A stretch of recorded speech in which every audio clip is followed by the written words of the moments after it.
Lorsque nous réfléchissons au parcours de vie de figures influentes comme Carl Jung, il est facile de tomber dans un piège subtil mais puissant, la comparaison. Nous voyons l'ampleur de leur contribution, la profondeur de leur intellect, la nature révolutionnaire de leur travail, et nous ne pouvons nous empêcher de nous sentir petits en comparaison. Leur vie semble empreinte de sens, presque légendaire, comme si chaque pas qu'ils ont fait était destiné à laisser une marque durable sur le monde.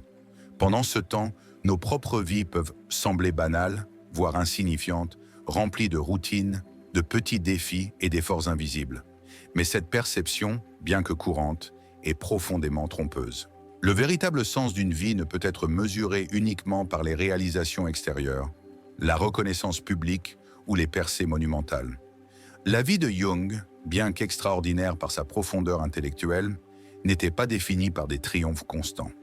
Elle a été façonnée par un voyage intérieur tout au long de sa vie, une exploration de sa psyché, une confrontation avec ses peurs, une acceptation de ses contradictions et une quête de vérité dans les profondeurs de son inconscient. En vérité, chaque vie significative naît de ce même processus. Le sens ne se trouve pas seulement dans les résultats extérieurs. Il se révèle dans les victoires silencieuses de l'âme, dans le courage de faire face à son chaos intérieur et dans la volonté de grandir même lorsque le chemin est incertain. Tout comme Jung, chacun de nous suit un voyage personnel marqué non par la perfection, mais par l'authenticité. Vous voyez, Jung croyait que le but de la vie n'était pas quelque chose d'imposé de l'extérieur ou écrit dans les étoiles. Il était découvert à l'intérieur. Selon lui, la signification la plus profonde de la vie réside non pas dans ce que vous faites, mais dans ce que vous devenez. Le processus de devenir soi-même, son vrai soi, était selon Jung le but le plus élevé de l'expérience humaine.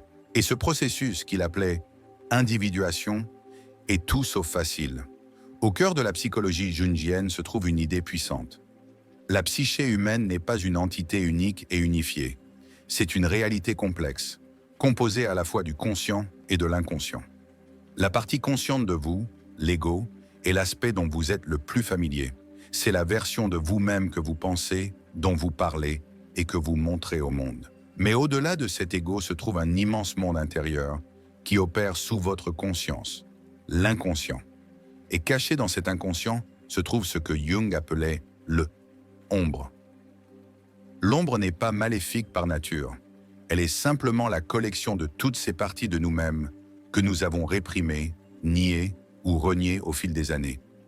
Les émotions qu'on nous a dit être mauvaises, les désirs dont on nous a appris à avoir honte, les pensées que nous craignons de voir rejetées par les autres, tout cela est repoussé dans les coins sombres de notre psyché. Mais l'ombre ne disparaît pas simplement parce que nous l'ignorons. En fait, plus nous la nions, plus elle nous contrôle en coulisses à travers des projections, des habitudes, des déclencheurs et des schémas répétés que nous ne comprenons pas. Jung enseignait que la véritable transformation commence uniquement lorsque nous cessons de fuir notre ombre et commençons à nous y confronter consciemment. Car le travail d'intégration de l'ombre est le travail de devenir entier. Et voici le paradoxe. Pour devenir votre moi le plus élevé, vous devez d'abord affronter votre moi le plus sombre. Beaucoup de gens pensent qu'ils se connaissent. Ils croient avoir une image claire de leur identité, de leurs valeurs, de leurs goûts, de leurs aversions, de leurs rêves et de leurs peurs. Mais la conscience de soi, dans le sens jungien, est bien plus profonde que cela. Il ne s'agit pas de construire un ego plus fort ou de façonner une meilleure image de soi. Il s'agit de descendre dans le territoire inconnu de votre monde intérieur, de confronter ce qui y vit et de permettre à la vérité, aussi inconfortable soit-elle, de vous transformer. Ce processus exige une honnêteté radicale. Il vous oblige à vous poser des questions que vous évitez habituellement. Pourquoi ai-je ressenti cette soudaine vague d'envie? Pourquoi ai-je réagi avec tant de défensive? Était-ce vraiment mon choix ou ai-je simplement agi par peur, par habitude ou par orgueil blessé? Des pratiques comme tenir un journal, analyser ses rêves ou méditer peuvent vous aider à entrer en contact avec ces couches plus profondes de vous-même. Ce sont des outils pour explorer les symboles et les sentiments qui émergent de l'inconscient. Mais la clé n'est pas seulement d'observer, mais d'écouter. Votre ombre parle de manière subtile, à travers les rêves, les lapsus, les projections sur les autres, les explosions émotionnelles et même vos attirances et aversions. Jung soulignait que l'intégration de l'ombre ne signifie pas y céder ou la laisser prendre le contrôle de votre vie. Si vous découvrez de la colère, du ressentiment ou de l'égoïsme en vous, cela ne signifie pas que vous êtes entièrement ces choses. Cela signifie que vous êtes humain. Le but n'est pas de devenir pur ou parfait, mais de devenir réel, d'accepter que la lumière et l'obscurité coexistent en vous, et que c'est seulement en assumant toutes les parties de vous-même que vous pouvez vivre authentiquement. Votre but, selon Jung, est profondément personnel. Il ne ressemblera à celui de personne d'autre et ne vous sera pas donné de l'extérieur. Il doit être découvert de l'intérieur à travers ce voyage long, parfois douloureux, mais souvent libérateur, vers la complétude. C'est pourquoi Jung a dit « Vos visions ne deviendront claires que lorsque vous regarderez dans votre propre cœur. Celui qui regarde à l'extérieur rêve, celui qui regarde à l'intérieur s'éveille. » L'éveil ne vient pas de suivre le chemin de quelqu'un d'autre. Il vient de marcher sur le vôtre, pleinement conscient du terrain. Le chemin vers le sens n'est pas linéaire. Il vous mènera à travers la confusion, la contradiction et la complexité. Vous ne saurez pas toujours où vous allez, mais chaque moment où vous choisissez la vérité plutôt que l'illusion, la croissance plutôt que le confort et la conscience plutôt que l'évitement, vous vous rapprochez. Alors si vous vous sentez petit, perdu ou insignifiant par rapport à quelqu'un comme Carl Jung, souvenez-vous de ceci. Jung lui-même n'était qu'un homme avec des questions, des doutes et un profond désir de comprendre. Sa grandeur ne venait pas du fait qu'il avait toutes les réponses. Elle venait de sa volonté d'aller vers l'intérieur, d'explorer et d'évoluer. Et ce voyage est aussi à votre portée. Vous n'avez pas besoin d'être célèbre, brillant ou révolutionnaire. Vous devez seulement être honnête avec vous-même, car votre âme vous guide déjà. La question est, êtes-vous prêt à écouter? L'une des manières les plus subtiles et pourtant les plus puissantes dont l'ombre se révèle est à travers le jugement. Nous jugeons les autres pour des traits que nous refusons d'admettre en nous-mêmes. C'est presque paradoxal. Les qualités qui nous irritent le plus chez les autres reflètent souvent des aspects cachés en nous que nous avons réprimés, niés ou reniés. Carl Jung appelait ce phénomène la projection.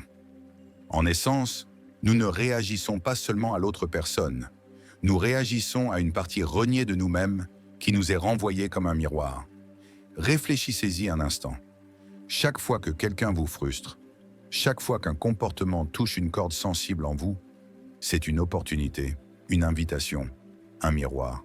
Et si la raison pour laquelle vous êtes si troublé n'était pas liée à qui ils sont, mais à ce que vous n'avez pas encore osé affronter en vous-même? Jung suggérait que ceux qui condamnent le plus rapidement l'égoïsme cachent souvent leur propre intérêt personnel refoulé. Ceux qui perdent patience avec les autres peuvent être en lutte silencieuse avec leur propre chaos intérieur. Le conflit extérieur est souvent la projection d'un conflit intérieur. Alors, la prochaine fois que quelqu'un vous agace profondément, faites une pause. Demandez-vous, y a-t-il quelque chose là-dedans qui me rappelle moi? Cette seule question peut commencer à fissurer la surface de votre inconscient. Et dès l'instant où vous choisissez de réfléchir au lieu de réagir, vous faites le premier pas vers le travail transformateur que Jung appelait les intégrations de l'ombre. Mais par où ce processus commence-t-il vraiment? Il commence dans le silence, dans l'immobilité, avec un stylo, un journal et le courage de poser des questions que personne d'autre ne peut répondre pour vous, des questions comme « Que cache-je aux autres? Que cache-je à moi-même » Cette pratique n'a rien de glamour. Elle est inconfortable, mais c'est là que commence la véritable découverte de soi. Et plus vous vous engagez honnêtement avec votre monde intérieur, plus vous avancez vers l'authenticité, vers la complétude, vers une vie qui semble réelle. Car soyons clairs, il ne s'agit pas de perfection. Jung n'a jamais prôné le fait d'être bon au sens traditionnel. En fait, il a dit un jour, « Je n'aspire pas à être une bonne personne, j'aspire à être une personne entière. » Cela signifie accepter tout ce qui fait de vous un humain, y compris les parties qu'on vous a appris à rejeter. Votre jalousie, votre orgueil, votre peur, votre colère. Ce ne sont pas vos ennemis. Ce sont des parties de vous non reconnues, enfouies dans l'ombre, qui attendent non pas d'être effacées, mais d'être comprises. Bien sûr, dès que vous commencez ce voyage, quelque chose d'étrange peut se produire. Vous pourriez vous sentir plus mal avant de vous sentir mieux. Car une fois que vous avez vu votre ombre, vous ne pouvez plus prétendre qu'elle n'est pas là. Vous ne pouvez pas l'ignorer. Vous ne pouvez pas revenir au confort de l'ignorance. Ce moment de prise de conscience peut être déstabilisant. Vous réalisez que la version de vous-même que vous avez présentée au monde n'est qu'un fragment du tout. Et il est tentant de faire machine arrière, de nier, de tout repousser à nouveau. Mais la répression n'est pas la guérison. La répression est un retard. Et ce que vous repoussez ne disparaît pas. Cela devient plus fort dans le silence. La colère, la paresse, l'envie, si elles sont niées, elles ne s'évanouissent pas. Elles attendent. Et elles ont tendance à surgir lorsque vous êtes le moins préparé, lorsque vous êtes fatigué, vulnérable ou submergé. C'est à ce moment-là que l'ombre parle. C'est à ce moment-là qu'elle éclate. Et quand elle le fait, elle cause souvent des dégâts. Non pas parce que ses traits sont intrinsèquement mauvais, mais parce qu'ils ont été laissés sans contrôle et inconscients trop longtemps. Vous voyez, la personne qui croit « je ne me mets jamais en colère » pourrait un jour exploser dans une rage incontrôlable. Celle qui insiste sur le fait qu'elle n'est jamais paresseuse pourrait soudain s'effondrer d'épuisement, incapable de fonctionner. Alors, quelle est l'alternative? Que faire de ces impulsions plus sombres? Une fois que vous les reconnaissez, vous travaillez avec elles. Vous leur donnez un nom, un visage, une voix. Vous cessez d'essayer de les éliminer et commencez le processus continu d'intégration, car chaque morceau de l'ombre porte quelque chose de précieux. Un message, un avertissement, une leçon. La colère, par exemple, n'est pas toujours destructrice. Lorsqu'elle est gérée consciemment, elle devient une frontière, une force de clarté, un protecteur de ce qui compte pour vous. Mais lorsqu'elle est enfouie, elle s'infecte. Elle se transforme en ressentiment, ou pire, elle éclate sans prévenir. La question devient donc, quand une émotion essaie-t-elle de vous guider et quand essaie-t-elle de vous contrôler? Quand portez-vous votre masque social, votre persona, et quand le laissez-vous tomber? Ce ne sont pas des questions avec des réponses pas faciles, mais elles méritent d'être posées tous les jours, car plus vous vous asseyez avec vos émotions, au lieu de les étiqueter comme bonnes ou mauvaises, plus vous commencez à comprendre leurs racines plus profondes. Prenons l'envie, par exemple. C'est inconfortable, mais ce n'est pas inutile. L'envie peut révéler ce que vous désirez le plus. Elle peut indiquer des objectifs que vous avez eu peur de poursuivre. La paresse, elle aussi, peut être mal comprise.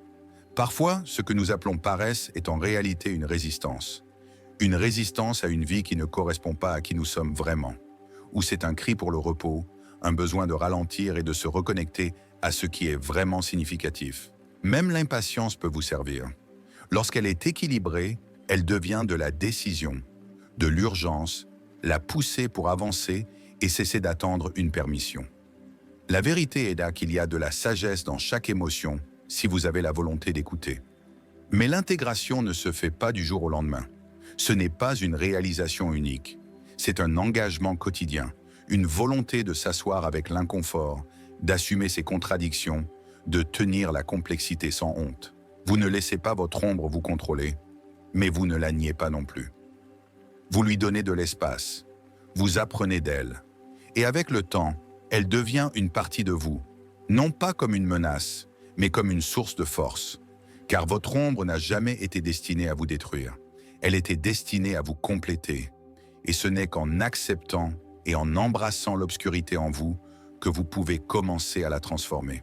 C'est le paradoxe de la guérison.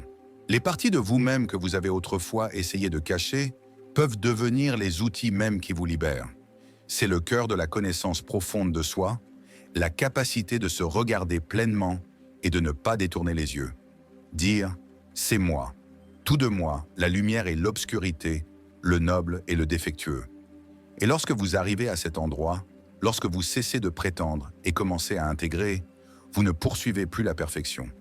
Vous cherchez la complétude. Et avec cette complétude vient la clarté, la paix, l'alignement intérieur. Vous commencez à comprendre ce que vous voulez vraiment, ce dont vous avez vraiment besoin, et surtout, qui vous êtes vraiment. Le travail de l'ombre ne s'arrête jamais vraiment. C'est un processus continu, une spirale qui a toujours le potentiel d'aller plus loin. Chaque fois que vous grandissez un peu plus, chaque fois que vous choisissez d'agir avec plus de conscience, vous ajoutez du sens à votre vie. Comme l'a dit Carl Jung, vous êtes ce que vous faites, non ce que vous dites que vous ferez. En d'autres termes, se connaître est important, mais cela doit être prouvé par vos actions. Le but de votre vie ne se trouve pas seulement dans les pensées ou les intentions, mais dans ce que vous faites chaque jour, dans ce que vous faites avec ce que vous savez de vous-même. C'est ce qui compte vraiment. C'est pourquoi il ne suffit pas de comprendre votre ombre ou votre inconscient. Il ne suffit pas d'avoir de bonnes intentions ou de vouloir changer. Vous devez agir. Et agir signifie ne plus vivre de manière réactive, en ne faisant que répondre à ce qui se passe, mais commencer à prendre l'initiative. Plutôt que d'attendre que quelqu'un vous contacte, vous faites le premier pas. Plutôt que d'espérer une promotion, vous élaborez un plan et le poursuivez. Au lieu d'attendre que la vie ait un sens comme par magie, vous commencez à construire une vie significative par vos propres actions. Bien que cela semble simple, c'est là que la plupart des gens se retrouvent bloqués. Aujourd'hui, la plupart d'entre nous vivent en mode réactif, même ceux qui explorent déjà leur ombre ou travaillent sur eux-mêmes. Et bien sûr, ce travail intérieur est une première étape puissante. Mais ce n'est pas suffisant. Si vous ne le mettez pas en action, vous restez coincé dans un cycle qui semble être du progrès, mais qui en réalité vous maintient en place. Après avoir fait un travail intérieur profond, il est courant de penser « Maintenant, je peux me reposer ». Mais rester immobile trop longtemps est ce qui vous ancre dans une vie dépourvue de sens. La clé est de continuer à marcher, de continuer à vous défier et de continuer à sortir de la stagnation. Une fois que vous avez pris de réelles mesures pour explorer votre ombre et vous améliorer en fonction de ce que vous avez trouvé, il est également important d'aller plus loin. Prenez des mesures supplémentaires et vivez avec intention. Demandez-vous régulièrement « En quoi crois-je vraiment ? Ai-je une pratique spirituelle ou des valeurs fondamentales qui guidera ma vie ? Quels principes moraux sont importants pour moi ? Comment me comportais-je au quotidien ? Que veux-je accomplir cette année et dans les 5 prochaines années ? Comment veux-je contribuer au monde ? Qu'attends-je des autres ? Vous pouvez écrire ces questions, méditer dessus ou les laisser guider vos réflexions quotidiennes. Les réponses vous donneront des indices clairs sur le type d'action que vous devez entreprendre. Peut-être, par exemple, rêvez-vous de devenir un auteur publié. Et oui, beaucoup de gens partagent ce désir, mais la plupart font très peu pour le concrétiser. Ils attendent l'inspiration, un moment plus calme, ou croient que le livre s'écrira tout seul un jour. Mais cette mentalité est encore réactive. C'est comme dire « quand le moment parfait arrivera, ça coulera tout seul ». Mais ça ne fonctionne pas comme ça. Quelqu'un qui veut vraiment être écrivain commence à agir comme tel maintenant. Un aspirant auteur engagé écrit régulièrement, avec ou sans inspiration. Lorsqu'il est bloqué, il cherche des exercices ou des conseils pour continuer. Il termine ses histoires non seulement par motivation, mais par discipline. Et ensuite, il contacte activement des personnes dans le monde de l'édition, comme des agents littéraires. Bien sûr, tout le monde ne trouve pas de sens dans des objectifs professionnels. Peut-être que votre but est plus abstrait ou spirituel, et c'est tout à fait valable aussi. Vous pourriez, par exemple, souhaiter avoir un impact positif sur les générations futures. Cela peut prendre de nombreuses formes. Vous pourriez devenir parent, enseignant, créer une organisation pour les jeunes, travailler comme conseiller politique pour les jeunes, ou soutenir des causes sociales dans votre communauté. L'important n'est pas exactement le comment, mais quel chemin résonne avec vous, et surtout, quelles actions vous allez entreprendre pour le rendre réel. Poser constamment des questions sur vos valeurs et vos croyances vous donne de la clarté sur ce qui compte vraiment pour vous. Mais une fois que vous savez, vous devez agir. Car oui, il est possible de survivre en vivant de manière réactive, mais vous ne trouverez jamais de sens de cette façon. Le vrai sens exige de l'action. Carl Jung l'a dit très clairement, « Là où se trouve votre peur, là est votre tâche ». L'une des principales raisons pour lesquelles les gens vivent de manière réactive n'est pas la paresse ou le manque d'effort. Dans la plupart des cas, c'est la peur. Agir, c'est risquer. Et risquer est effrayant. Si vous avez une idée pour un livre, vous devez risquer d'être déçu par ce que vous écrivez. Et si vous terminez le livre, vous ferez face à la possibilité de multiples rejets avant qu'il ne soit publié.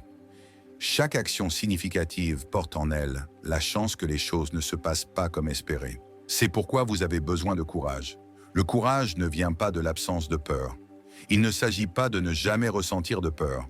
La peur ne doit pas être ignorée ou réprimée, car si vous le faites, elle retournera dans votre ombre et commencera à vous contrôler de l'intérieur. Au lieu de fuir la peur, vous devez la reconnaître. Alors, chaque fois que vous faites face à une décision importante ou à une action effrayante, demandez-vous, quel est le pire qui puisse arriver? Et si cela arrive, comment pourrais-je le gérer? Souvent, la peur diminue lorsque vous la regardez en face et que vous vous préparez à ce qui est probable, et non à ce qui est extrême. Ne confondez pas la préparation avec l'anxiété ou la suranalyse. Se préparer signifie être prêt pour des scénarios réels, et non se perdre dans des fantasmes catastrophiques. Par exemple, si votre objectif est de publier un livre, préparez-vous à recevoir des lettres de refus ou même à n'avoir aucune réponse, mais préparez-vous aussi à continuer d'écrire, à auto-éditer ou à rencontrer un agent littéraire qui croit en votre travail. Ne gaspillez pas d'énergie à imaginer que quelqu'un volera votre idée, vous humiliera ou que le monde entier se moquera.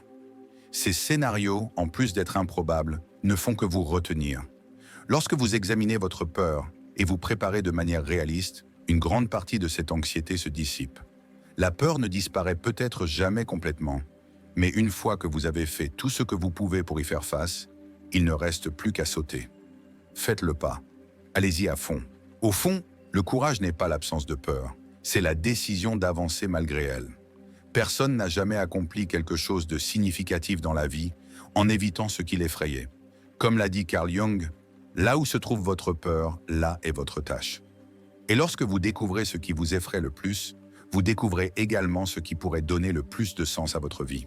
Dans l'une de ses citations les plus puissantes, Jung a dit « Même une vie heureuse ne peut être sans une mesure d'obscurité, et le mot « heureux » perdrait son sens s'il n'était pas équilibré par la tristesse. » Qu'est-ce que cela signifie?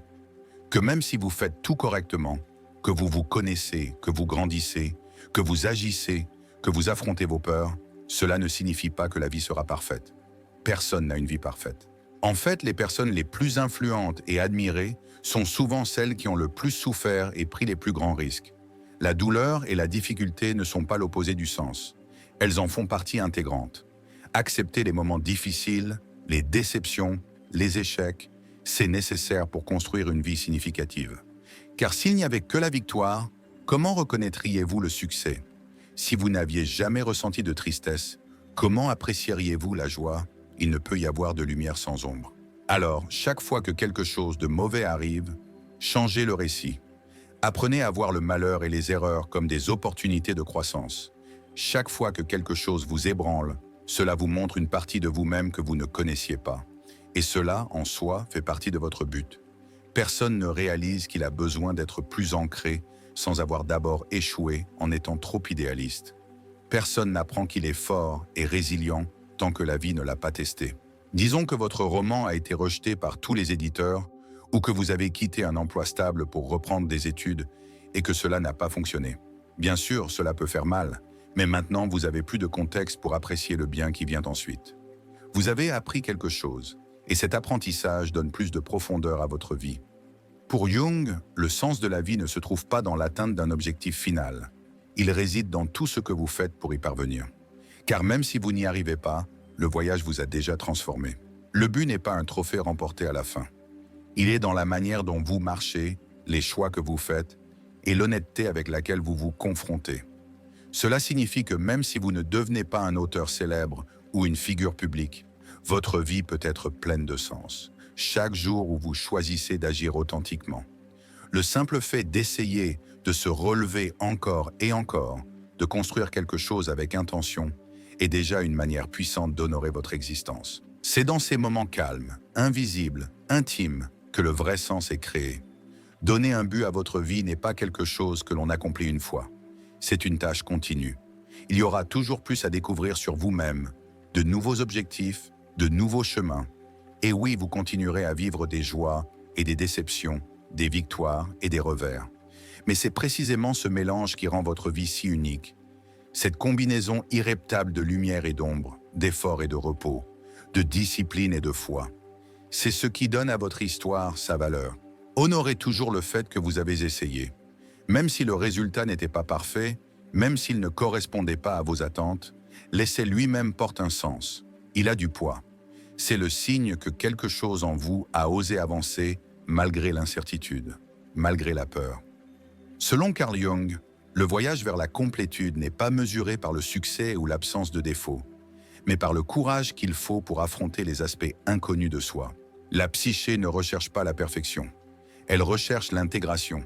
Elle cherche à donner un sens à nos contradictions internes, à unifier les fragments de notre être, à ramener l'inconscient à la lumière.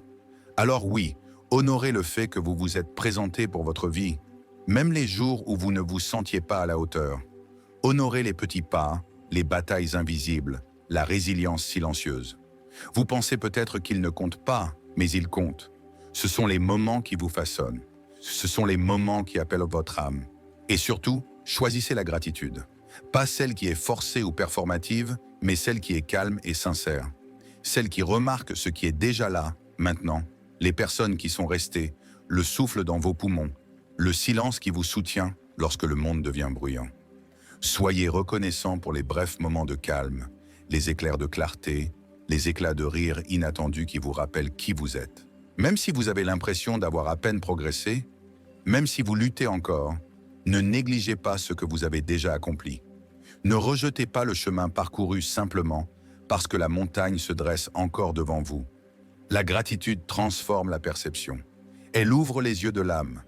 Lorsque nous passons du manque à la présence, nous commençons à voir que les choses mêmes que nous tenions pour acquises étaient en fait le fondement de notre force. Et souvenez-vous de ceci, votre vie a du sens. Pas à cause de grandes réalisations, de titres ou de reconnaissance, mais parce que vous continuez à donner le meilleur de vous-même, même quand personne ne le voit. Même quand il semble que le monde ne le remarque pas. Même quand la voix dans votre tête essaie de vous convaincre que ce n'est pas assez, votre volonté de continuer, d'apprendre, de tendre vers l'intérieur, c'est votre but qui se déploie. Car le but n'est pas quelque chose que vous poursuivez. Ce n'est pas une destination que vous atteindrez un jour lorsque toutes les conditions seront parfaites. Il n'attend pas dans un futur imaginé. Il est déjà là, dans la manière dont vous choisissez de vivre, de répondre, de vous présenter. Le but est un état d'être. C'est la décision de vivre consciemment, de reconnaître vos schémas, d'affronter vos peurs, de nommer vos ombres, d'agir avec honnêteté et cœur, et de créer chaque jour non pas à partir de ce qui manque, mais à partir de ce que vous portez déjà en vous. Cela seul, vivre avec ce niveau de présence et d'authenticité, fait de vous quelqu'un de rare. Cela fait de vous quelqu'un de puissant. Cela fait de vous quelqu'un d'extraordinaire. Alors, ne mesurez pas votre valeur à ce que vous n'avez pas encore accompli. Mesurez-la par votre profondeur, votre conscience, votre capacité à rester ouvert quand il serait plus facile de se fermer. C'est le véritable chemin de la transformation. Jung croyait que le voyage de l'âme est celui de l'individuation, le processus de devenir qui vous êtes vraiment. Et ce chemin n'est jamais linéaire, il est désordonné, il est complexe, mais il est à vous. Et chaque pas que vous faites, chaque pas honnête est sacré. Si quelque chose en vous a été touché en lisant ceci, si une voix intérieure a murmuré « c'est ce dont j'avais besoin », alors honorez cela. C'est votre vérité intérieure qui parle. C'est votre âme qui se souvient. Aidez ce message à atteindre d'autres personnes qui pourraient également chercher du sens dans le silence, qui pourraient lutter contre des tempêtes invisibles. Abonnez-vous si ce n'est pas encore fait. Activez la cloche pour ne pas manquer ce qui vient ensuite. Et avant de partir, faisons une pause ensemble un instant. Qu'avez-vous ressenti lorsque ces mots ont touché votre cœur? Où dans votre vie aspirez-vous à la paix? Où l'avez-vous cherché dernièrement? Votre réponse est plus qu'un commentaire. Elle fait partie du dialogue. Elle fait partie de l'expérience partagée. Alors parlez depuis votre centre. Parlez depuis votre vérité. Je vous écoute et je marche sur ce chemin avec vous. Ce n'est que le début. Il y a tellement plus à venir, tellement plus à découvrir en vous. Restez dans le voyage, restez avec votre âme et je vous reverrai bientôt.